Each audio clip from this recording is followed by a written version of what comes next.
Hello everyone, मैं आपको class 8 NCERT maths का कंप्लीट सिलेबस करवाऊंगा। इसलिए चैनल को सब्सक्राइब कर बेल आइकन को प्रेस कर लीजिएगा ताकि आपको आने वाली सभी वीडियोस के नोटिफिकेशन मिलता रहे। चलिए आज स्टार्ट करते हैं class 8 chapter 10 exponents and powers exercise 10.1 से क्वेश्चन नंबर 5, 6 एंड 7। क्वेश्चन 5 में हमें गिवन है find the value of m for which 5 raise to the power m divided by 5 raise to the power -3 equal to 5 raise to the power 5। m की value निकालनी है यदि m raise to the power m divided by 5 raise to the power -3 equal हो 5 raise to the power 5 के। देखिए यहां अगर आप देखेंगे तो बेस दोनों सेम है, यहां पे भी 5 है, यहां पे भी 5 है। तो अगर बेस सेम हो, बीच में डिवाइड हो रहा हो, तो हम पावर को माइनस कर देते हैं। ये लॉ ऑफ एक्सपोनेंट है। तो पहले तो हम इसको उतार लेते हैं जो हमें ये गिवन है equation 5 raise to the power m divided by 5 raise to the power -3 equal to 5 raise to the power 5। अब हमारे पास लॉ ऑफ एक्सपोनेंट होता है कि अगर a की power m divided by a की पावर n हो, यानी बेस सेम हो और बीच में डिवाइड हो रहा हो, तो पावर माइनस हो जाती है, a की पावर m माइनस n। ये लॉ ऑफ एक्सपोनेंट है, उसी का हम यूज करेंगे। देखिए यहाँ पे बेस सेम है, यहाँ पे भी 5 है बेस, यहाँ पे भी 5 है बेस। तो हम बेस को उतारेंगे और पावर को माइनस कर देंगे। तो बेस है 5 और पावर हो जाएगी माइनस, तो m माइनस, और ये क्योंकि -3 है तो इसको एक बार हम ब्रैकेट में उतार लेंगे। और ये इक्वल टू हमें गिवन है 5 रेज़ टू द पावर 5 के। आगे सॉल्व कर लेते हैं। 5 raise to the power m minus minus ये हो जाता है +3 इक्वल टू हो जाएगा 5 रेज़ टू द पावर 5। अब एक तो इनका बेस सेम है, देखिए यहाँ पे भी 5 है, यहाँ पे भी 5 है, बेस हो गया सेम, और बीच में इक्वल टू का साइन भी है, मतलब इन दोनों की वैल्यू सेम होगी। और वैल्यू तभी सेम होगी जब इनकी दोनों की पावर भी इक्वल होगी, क्योंकि बेस तो इक्वल है। और ये अगर इक्वल है इसका मतलब इनकी जो ये पावर है ये भी इक्वल होगी। तो पावर को हम इक्वल कर देंगे। इसके लिए हम लिख लेंगे कंपेयरिंग द एक्सपोनेंट्स। तो जब एक्सपोनेंट्स को कंपेयर करेंगे तो ये पावर इक्वल हो जाएगी। तो m + 3 इक्वल टू हो जाएगा 5। इक्वेशन को रूल है, जब इस 3 को हम मूव करेंगे दूसरी साइड तो ये प्लस का 3 है, इधर आएगा तो ये माइनस का 3 हो जाएगा। तो m इक्वल टू हो जाएगा 5 - 3 इक्वल टू 2।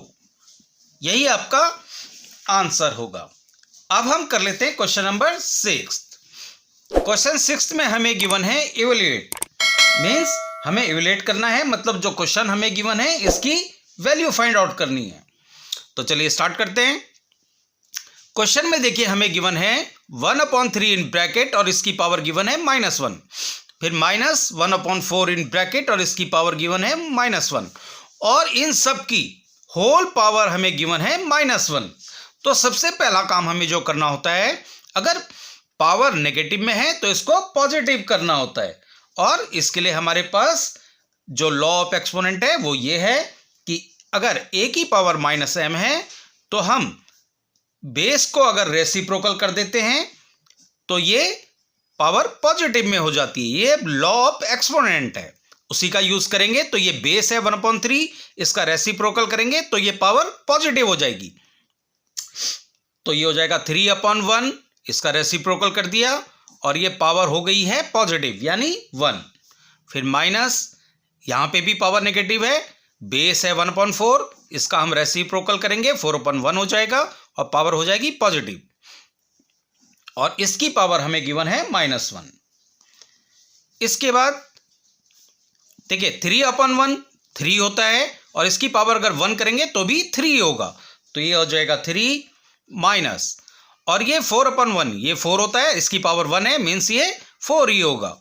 और इन की जो पावर है ये है -1।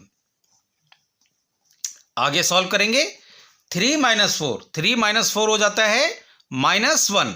देखिए ये प्लस माइनस का माइनस, तो 4 से 3 को माइनस करेंगे 1 आएगा और साइन लगाएंगे बड़े वाले नंबर से पहले का यानी माइनस, तो हो जाएगा -1 और इसकी पावर है -1। अब देखिए फिर पावर जो है नेगेटिव में आ गई है, इसको पॉजिटिव में करना होगा। उसके लिए जो बेस होता है इसका रेसिप्रोकल कर देते हैं, -1 है, इसका मतलब ये -1/1 है। जब इसका रेसिप्रोकल करेंगे तो 1/-1 हो जाएगा और ये पावर पॉजिटिव हो जाएगी। आगे सॉल्व करेंगे, देखिए 1 1 जा 1 और ये माइनस ऊपर चला जाएगा, ये -1 हो जाएगा, तो ये हो जाएगा -1 और पावर 1 है, इसकी कोई वैल्यू नहीं है, इसका मतलब भी -1 ही होगा, तो इसका आंसर आ जाएगा -1। अब हम कर लेते हैं इसका सेकंड पार्ट।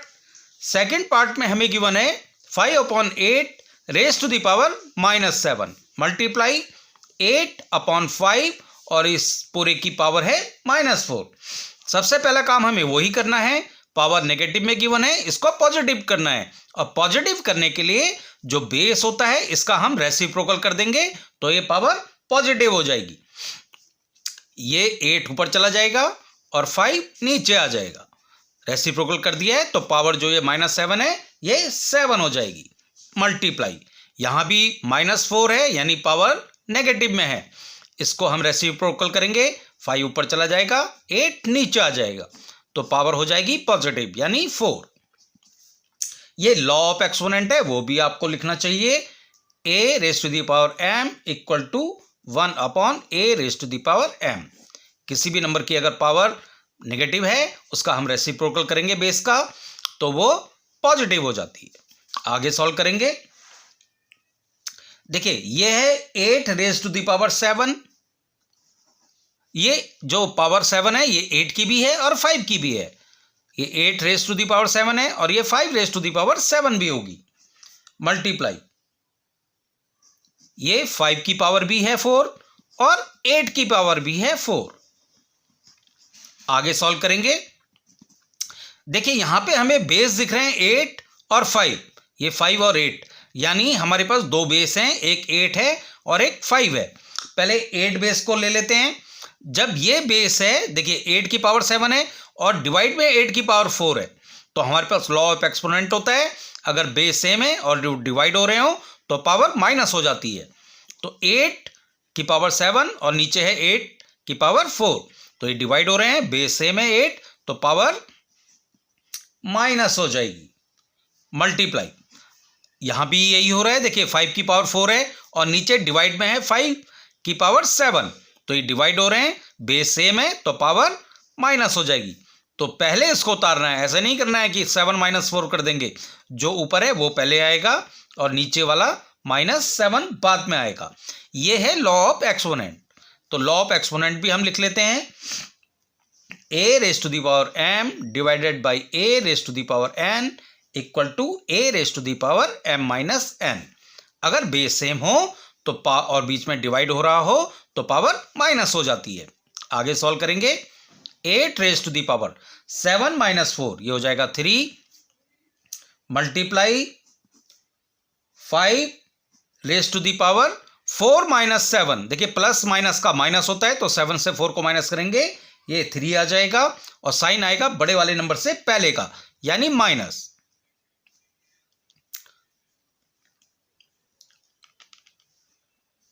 इसको आगे सॉल्व कर लेते हैं। अब देखिए हमें 8 की पावर 3 तो है लेकिन ये 5 की जो पावर है ये नेगेटिव में है, इसको पॉजिटिव बनाना है, तो पॉजिटिव कैसे बनेगा, इसका रेसिप्रोकल कर देंगे तो पावर पॉजिटिव हो जाएगी। मीन्स ये जो 8 की पावर 3 है मल्टीप्लाई, जब रेसिप्रोकल होगा ये देखिए ये 5/1 है और इसकी पावर है ये -3, जब इसका रेसिप्रोकल करेंगे तो ये 1/5 की पावर 3 हो जाएगा, मीन्स ये ऊपर से 5 नीचे आ जाएगा, पावर 3 आ जाएगी, मीन्स ये इस तरह से हो जाएगा 1 और 5 की पावर आ जाएगी 3। इसको आगे सॉल्व करेंगे, 8 की पावर 3 मल्टीप्लाई 1, ये 8 की पावर 3 होता है और 8 की पावर 3 होता है 8 मल्टीप्लाई 8 मल्टीप्लाई 8 5 की पावर 3 ये होता है 5 मल्टीप्लाई 5 मल्टीप्लाई 5। आगे सॉल्व कर लेते हैं, 8 8 जा 64 और 64 को 8 से मल्टीप्लाई करेंगे, ये हम रफ में करके देख लेते हैं। 8 4 जा 32 का 2 कैरी गया 3, 8 6 जा 48, 49 50 51, ये हो जाएगा 512। तो ऊपर आ गया हमारे पास 512 अपॉन 5 5 जा 25 और 25 5 जा 125। तो इसका आंसर हमारा आ गया है 512 अपॉन 125। यही आपका आंसर होगा। अब हम कर लेते हैं क्वेश्चन नंबर 7। क्वेश्चन 7 में हमें गिवन है सिंप्लीफाई। यहां पे जो क्वेश्चन आपको गिवन है उनको आपको सिंप्लीफाई करना है। फर्स्ट पार्ट में हमें गिवन है 25 multiply T raise to the power -4 upon 5 raise to the power -3 multiply 10 multiply T raise to the power -8। Bracket में हमें गिवन है कि t is not equal to 0। तो देखिए, सबसे पहले हम जो नेगेटिव होता है उसको पॉजिटिव बनाते हैं। और यहां पे देखिए, हम अगर तो t की पावर -4 है, ये नेगेटिव है। इधर यहां पे t की पावर -8, ये नेगेटिव है। तो सबसे पहला काम हम यही करेंगे, जो पावर नेगेटिव में है इसको पॉजिटिव बना लेंगे। चलिए, 25 ऐसे ही उतार लेंगे, मल्टीप्लाई t की पावर -4। जब हम इसको पॉजिटिव बनाएंगे तो t का रेसिप्रोकल करेंगे बेस का, तो ये नीचे आ जाएगा और नीचे आके ये पॉजिटिव हो जाएगा।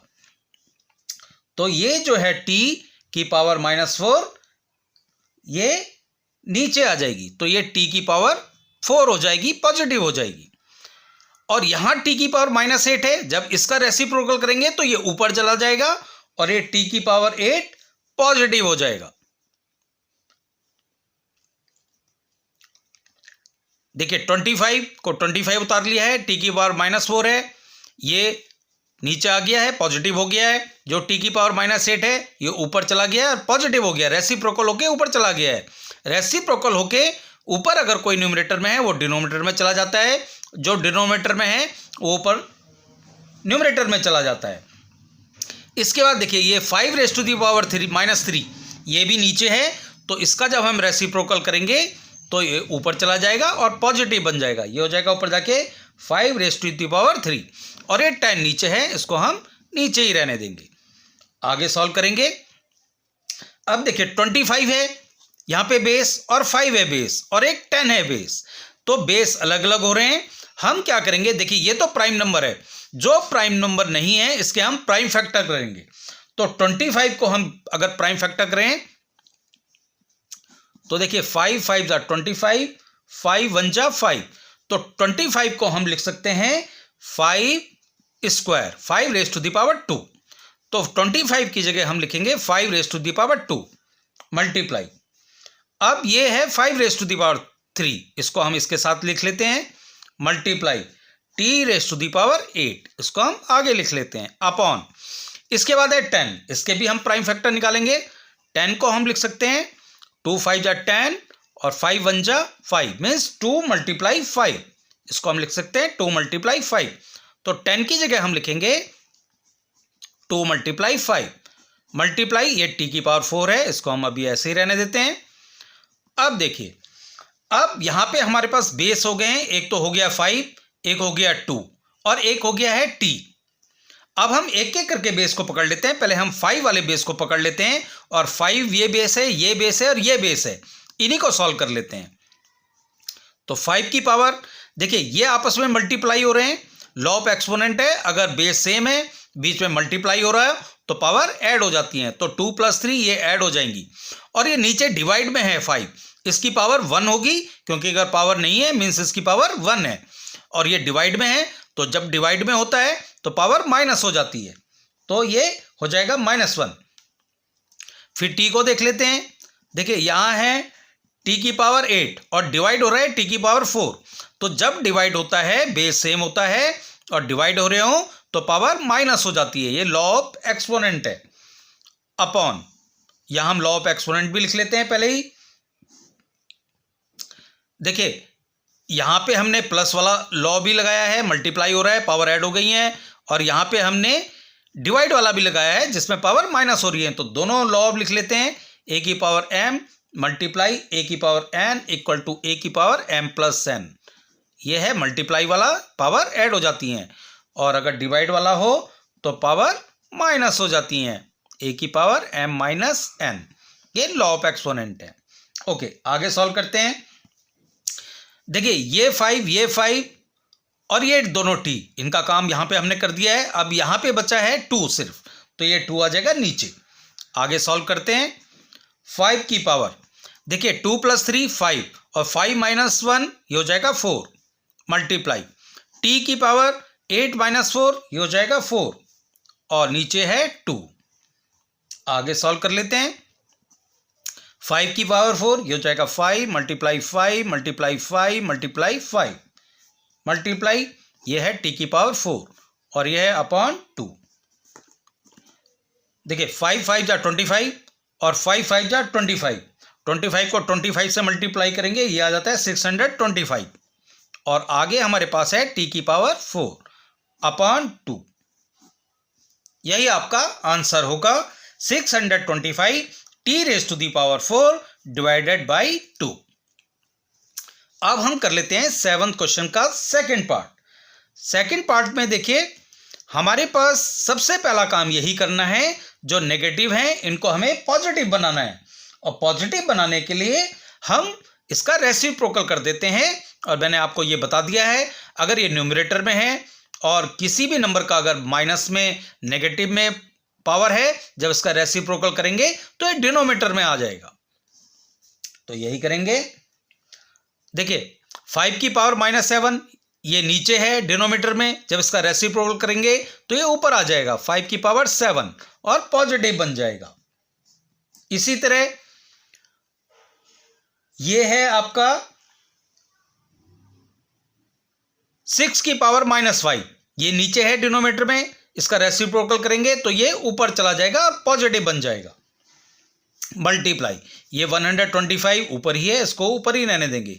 इधर ये 3⁻⁻5 नेगेटिव है, इसका जब हम पॉजिटिव बनाएंगे तो इसका बेस का रेसिप्रोकल करेंगे तो ये न्यूमरेटर से डिनोमिनेटर में आ जाएगा, तो ये हो जाएगा 3⁻5 मल्टीप्लाई 10⁻⁻5 ये न्यूमरेटर में है, जब हम बेस का यानी 10 का रेसिप्रोकल करेंगे तो ये 1/10 की पावर माइनस पॉजिटिव हो जाएगा, +5 हो जाएगा, तो ये न्यूमरेटर से डिनोमिनेटर में आ जाएगा, तो ये हो जाएगा 10⁻5। आगे सॉल्व कर लेते हैं। अब देखिए हमारे पास जो बेस है वो 5 है, 6 है, 125 है, 3 है और 10 है। तो 5 और 3 ये तो हमारे पास प्राइम नंबर है, इसको हम नहीं छुएंगे। ये 6 है, इसको हम चेंज करेंगे, इसके फैक्टर निकालेंगे, प्राइम फैक्टर। ऐसे ही 125 के भी और 10 के भी। तो 6 के हमें मालूम है 6⁻5 है। देखिए ये 6⁻5 है, तो 6 को हम लिख सकते हैं 2 × 3 और इसकी पावर है 5, तो ये 2 की भी पावर हो जाएगी और ये 3 की भी पावर 5 हो जाएगी। तो 5 की पावर 7, इसको तो हम ऐसे उतार लेंगे, 5 जो बेस है ये प्राइम नंबर है, मल्टीप्लाई 6 की पावर 5 है, इसको हम लिख सकते हैं 2 की पावर 3 मल्टीप्लाई 3 की पावर 5।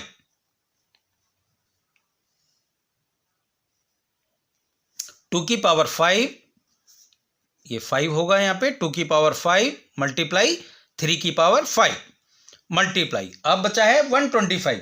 देखिए 125 इक्वल टू होता है 5 × 5 × 5 और ये इक्वल टू होता है 5⁻3। तो 125 के अगर हम प्राइम फैक्टर करेंगे तो ये हो जाएगा 5⁻3 अपॉन, इसके बाद नीचे हमारे पास है 3⁻5 मल्टीप्लाई 10। अब 10 के जब हम फैक्टर करेंगे यानी ये 10⁻5 है, तो 10 को हम लिख सकते हैं 2 × 5, 2 5 = 10 और इसकी पूरी की पावर है 5, तो ये हो जाएगा 2 की भी पावर 5 मल्टीप्लाई 5 की भी पावर 5। तो इसको हम लिखेंगे 10⁻5 को 2⁻5 मल्टीप्लाई 5⁻5। आगे सॉल्व करेंगे। देखिए अब हमारे पास जो बेस है वो 5 है, 2 है और 3 है। अब हम एक एक करके पहले 5 वाला जो बेस है, देखिए ये बेस 5 है, ये बेस 5 है और ये बेस 5 है, इनको सॉल्व करेंगे 5 वाले को। तो 5 की पावर, देखिए ये तो आपस में मल्टीप्लाई हो रहे हैं, और मल्टीप्लाई अगर होते हैं, सेम बेस है, तो पावर प्लस हो जाती है, यानी 7 + 3 हो जाएगा। और जो डिवाइड में होता है वो पावर माइनस हो जाती है। ये हो गया 5 का काम खत्म। अब हम पकड़ लेते हैं 2 को। अब ये देखिए 2 यहाँ पे है और यहाँ पे है, और दोनों डिवाइड हो रहे हैं, तो ये हो जाएगा मल्टीप्लाई 2⁻⁵, और ये डिवाइड होता है तो पावर माइनस हो जाती है, यानी 5 - 5 मल्टीप्लाई 2 का काम खत्म, 5 का काम खत्म। अब बचा है 3। 3 में देखिए यहाँ पे है पावर 5 और डिवाइड में है पावर 5, तो पावर माइनस हो जाएगी, तो 5 - 5 हो जाएगा। ये लॉ ऑफ एक्सपोनेंट है, आप इसको दोबारा लिख लें। हमने यहाँ पे प्लस वाला भी किया है और माइनस वाला भी किया है। a की पावर m + n, और a की पावर m डिवाइडेड अगर होता है a की पावर n, तो ये हो जाता है a की पावर m - n। आगे सॉल्व करते हैं। 5 7 + 3 10, और 10 - 5 ये हो जाएगा 5 मल्टीप्लाई 2⁻⁵ 5 - 5 0 मल्टीप्लाई 3⁻⁵ 5 - 5 0। आगे सॉल्व करते हैं। देखिए 5⁻5 मल्टीप्लाई 2⁻0, ये हमारे पास एक लॉ ऑफ एक्सपोनेंट होता है कि a की पावर अगर 0 है, किसी नंबर की पावर अगर 0 है तो उसकी वैल्यू 1 हो जाती है। तो ये 2 की पावर 0 है, इसकी वैल्यू हो जाएगी 1 मल्टीप्लाई 3⁻0, इसकी वैल्यू हो जाएगी 1। किसी भी नंबर की अगर पावर 0 हो तो उसकी वैल्यू 1 हो जाती है। ये लॉ ऑफ एक्सपोनेंट है, ये भी आप लिख लेना। आगे सॉल्व करेंगे। 5 की पावर 5, 1 1 जा 1 होगा, और 1 1 जा 1 को अगर हम 5⁻5 से मल्टीप्लाई करेंगे तो ये 5⁻5 ही आएगा। यही आपका आंसर होगा। इसको अगर आप आगे भी सॉल्व करना चाहें तो कर सकते हैं, और 5⁻5 भी लिखना चाहें तो ये भी आपका आंसर सही माना जाएगा। आगे अगर इसको सॉल्व करना है तो ये हो जाएगा 5 × 5 × 5 × 5 × 5। देखिए 5 5 जा 25, 25 5 जा 125, ये हो गया 125 यहाँ तक, और ये 5 5 जा 25, यानी 125 को अगर हम 5 से मल्टीप्लाई करें तो इसका आंसर आ जाएगा। 5 5 जा 25 का 5 कैरी गया 2, 5 2 जा 10, और 2 12 का 2 कैरी गया 1, 5 1 जा 5 और 1 6। फिर ये आ गया है आपका 2 से मल्टीप्लाई करेंगे, 2 5 जा 10 का 0 कैरी गया 1, 2 2 जा 4 और 1 5, 2 1 जा 2 ऐड कर लेंगे 5 2 11 का 1 3 3 1 2 5। अगर आप इसको सॉल्व करना चाहें, पूरा आंसर लिखना चाहें तो यह आ जाएगा 3125। नहीं तो आप 5⁻5 लिख के भी छोड़ सकते हैं। तो यही आपका आंसर होगा। तो आज के वीडियो में बस इतना ही। नेक्स्ट क्वेश्चन के लिए मिलते हैं नेक्स्ट वीडियो में।